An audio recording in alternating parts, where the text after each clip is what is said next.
I just completed week 1. How did it go?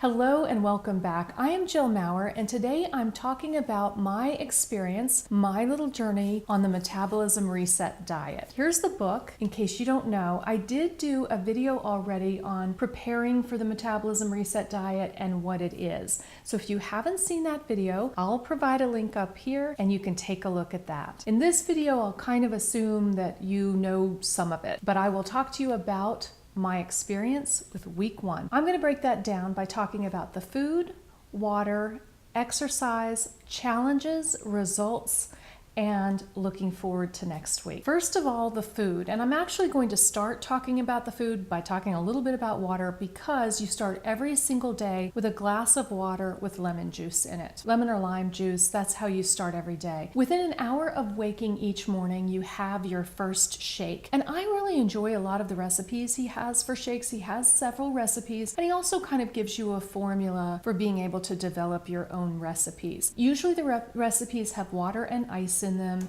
They have a little bit of fruit in them, and then they have a few other things. Speaking of the fruit, I would say that frozen fruit is your friend. You can have some fresh fruit if you'd like, but feel free to have some of that frozen fruit, because you always know that it's fresh, it's frozen, it's not going to go bad, and it does add more coolness to the drink. I've used both. I've used both of them, but it's always good to have some frozen fruit in the freezer that you like, be it strawberries, blueberries, whatever. That's a good plan. You have a shake for breakfast and for lunch, and he suggests that you make them both together in the morning and then drink half and save the other half for lunch. I've done that a couple of times. I have found that it does work. One of the shakes kind of turned into a pudding. I ended up eating it with a spoon, but other than that, and it was still okay. Other than that, I did have good experience with that. What I will say is, if you are able to do it in the beginning, you might want to make your shakes separately just to experiment around and see what you like. But if you know what you like,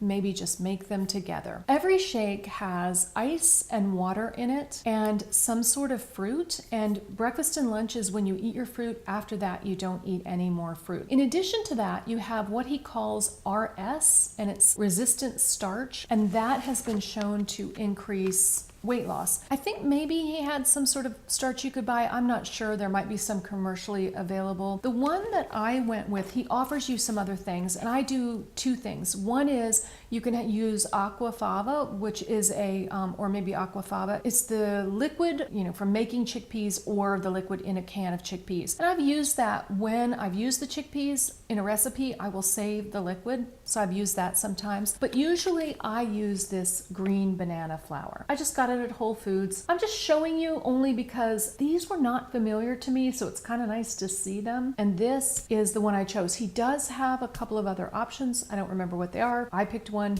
That's what I went with. The other thing you need is some sort of protein powder, and he recommends several. He does not recommend whey powder, which is good because I am lactose intolerant, but even if you aren't lactose intolerant, he doesn't recommend that. He recommends a couple of different ones. I went with this one, which is pea protein powder. I just got it at Whole Foods, and I'm sure they have it at other grocery stores too, so pea protein powder. And then he also recommends that you have some sort of sweetener. At first, I thought I wouldn't need a sweetener. I'm not somebody who particularly needs things to be very sweet, but I did find that there's not a lot of fruit in the shake, so it is good to have a sweetener. And the one that I chose is this stevia. This is a stevia extract. It takes very, very little. I really, really go light on this, and then you can always add, but it's hard to take away. The thing about this is it is a natural product, but if you put too much in, it tastes chemical. It tastes like sweet and low kind of sweet. Just be careful with it, but I have found that I do like it. So my experience with having the shakes for breakfast and lunch has been that it's pretty good. They're not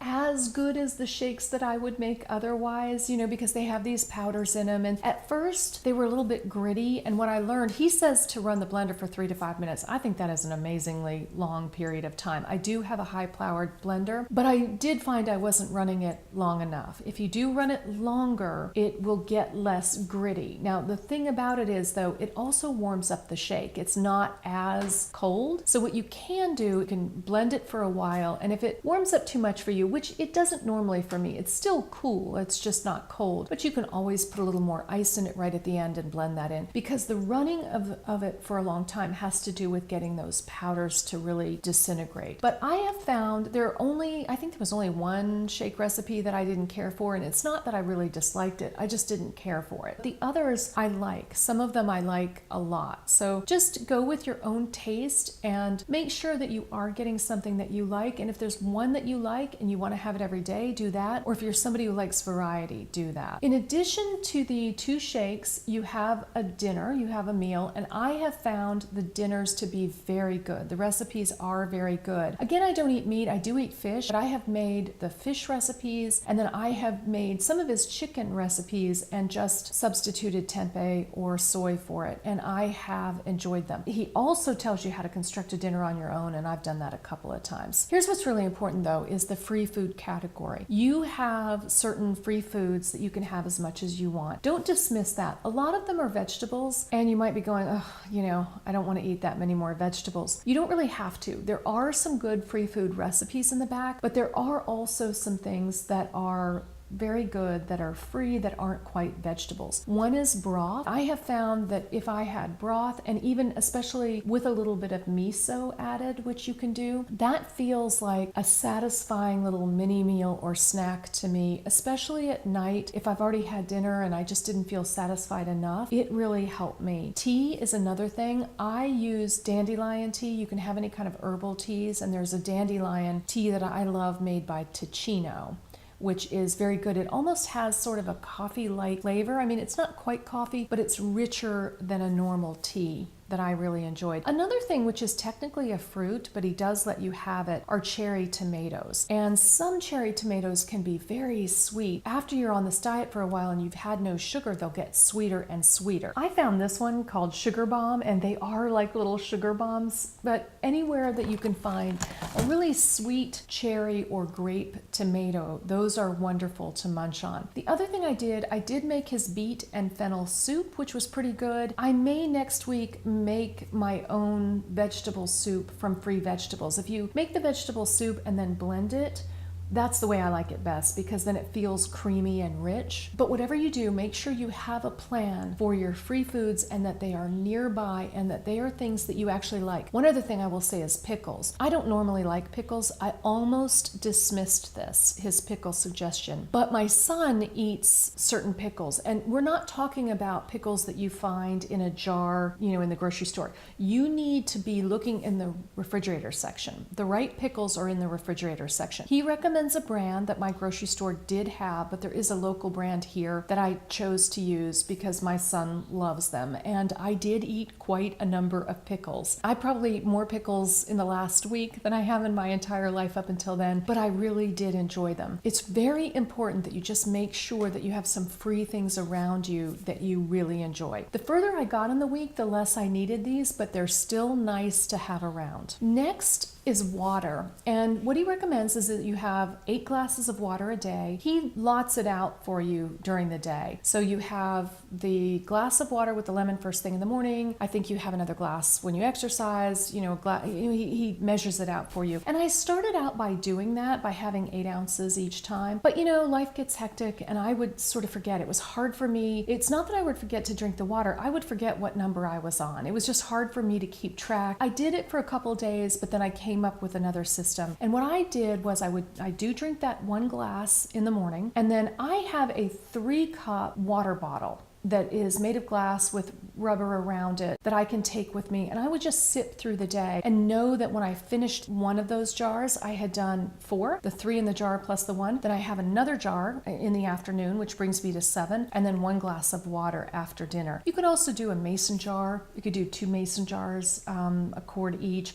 Whatever works for you to make sure that you get the water in, because it is important to get the water in. And for some of us, you know, drinking 8 ounces all at once can be a problem. It can be a little bit of a job, but if you sip, sip, sip, then you get the water done. Next is exercise. He has you walk a certain amount each day. Alternating days, you do a walk run for about 5 minutes, or you do a calisthenic thing where you work hard for 30 seconds, stop for 30 seconds, hard for 30 seconds. And he has these exercises for you. And I thought they were going to be so easy. You know, he talks about you want to make sure you don't over-exercise. This is the exercise you want to do. And I thought, you know, I do yoga. It's not going to be a problem. I was sore. I don't normally run, and I don't normally do what these exercises that he had me doing. So my thighs were sore. I wasn't sore all over the place, but my thighs were pretty sore. I was impressed.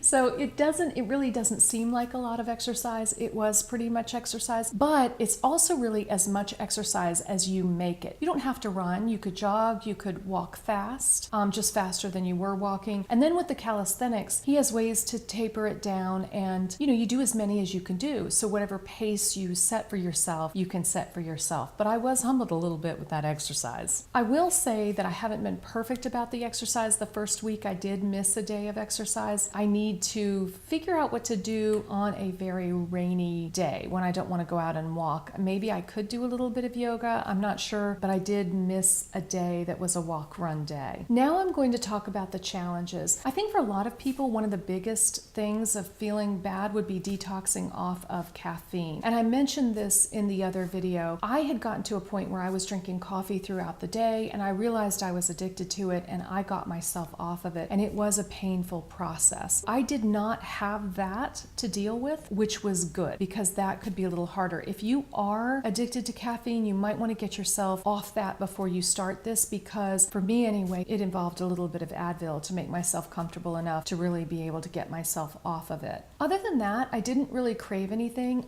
There were times I went, oh, you know, I'd really like a this or I'd really like a that. But it wasn't a real craving that really bothered me, and I was able to just have some of my free food and I felt better. The trick is to kind of think about something else that you can do, because a lot of times that snacking, it usually was that I wanted something crunchy, and usually when I was watching TV, I wanted something crunchy, and it's because I sit and eat something crunchy sometimes when I watch TV. So I got to where, you know, I would have the pickles is what I would do. If I wanted something sweet, or if I just wanted something kind of rich, I would either have the broth or the tea. So just try to help yourself get through that in some other way. As far as hunger, I haven't really experienced much of that. Not true hunger. True hunger is when you really need food and you can't have it. It's not craving a specific thing. I never experienced that. There were times that I felt that I wasn't quite satisfied enough, and this was especially after dinner, but the broth did it for me. The broth with a little bit of miso. The challenges for me were more social, and they weren't very big this week. I knew I was starting this plan, so I didn't plan a lot of social activity, but that is where it gets a little trickier. If I'm meeting somebody for coffee, I discovered that even Starbucks has just herbal tea. Somebody had to find a ladder and climb on a shelf and figure out where it was, but they did have it. So that was good. And then I went out one evening for drinks with friends, which obviously I couldn't have. I just asked the bartender for sparkling water with a lime. And one person asked me, the bartender didn't ask me anything, you know, but one of my friends said, you know, why aren't you having your normal drink? I just basically said, oh, I'm on this 4-week detox thing, and that was that. So I just had that and we were fine. Just have a plan. I did make sure that I didn't go out to eat during the first week. That was my choice. He does talk about going out to eat and how you can do that. I didn't do that. I wanted to be cooking my own meals, which is my norm anyway. I am somebody who goes out to eat on occasion, and I usually cook at home. If you're somebody who goes out to eat usually and cooks at home on occasion, this may be more of a challenge for you. I do find the recipes to be good though, and very easy. So I think that you can do it. I would love to hear from you in the comments below if that's your situation and what you have either done about it or what you plan to do about it. And now for the results. As far as the results go, one is that I'm sleeping much more soundly. I can't say that I'm going to bed the same time every night and getting up at the same time every morning, which is one of the goals. That I can't say, but I am sleeping more soundly when I sleep. Prior to this, I had been waking up several times during the night. I'm not doing that, or if I am, I don't even remember. I am sleeping through the night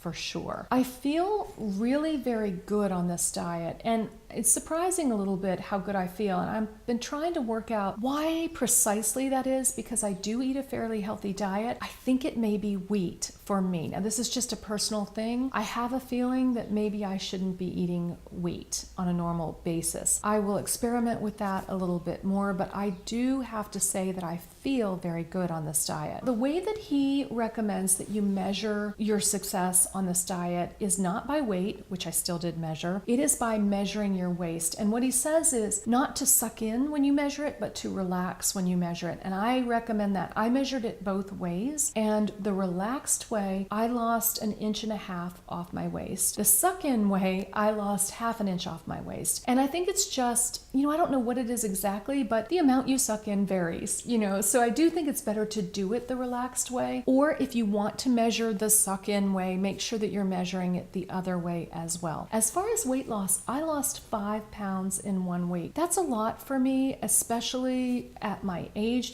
being female and at my age. That's really a lot for me. I have been having trouble losing weight recently, which is one of the reasons that I wanted to try this metabolism reset. I was flabbergasted to see that I had lost 5 pounds. Now, I do know that some of that is water. I know that I have little to no inflammation. My rings fit better. So my fingers are getting smaller, which is a sign of reduced inflammation. And I would have said that I didn't have much inflammation before, because dairy is usually what makes me have inflammation. So I know that some of that is water. I am perfectly fine with that. I don't know whether it all is. I don't think so. I do feel thinner. I feel a little thinner. So 5 pounds to me was amazing. Looking forward, one of the things that I did at the end of this week is I made his minestrone soup, and I did that because it serves a lot. It serves, I think it's 8 servings, and that was a very good thing, so that now in the freezer I have several meals, and I'm looking forward to that, so that for days that I don't want to cook, it's not that I cooked every day, because I would make a meal for 2 and cut it in half and then eat it the next day. So you're really not cooking every day, but I do think it's good. I don't know that I wish I had done this before, but I do think it's clever to make a soup or something you like, freeze some of it. Life happens. If something happens, you know that you have something in the freezer that you can eat and not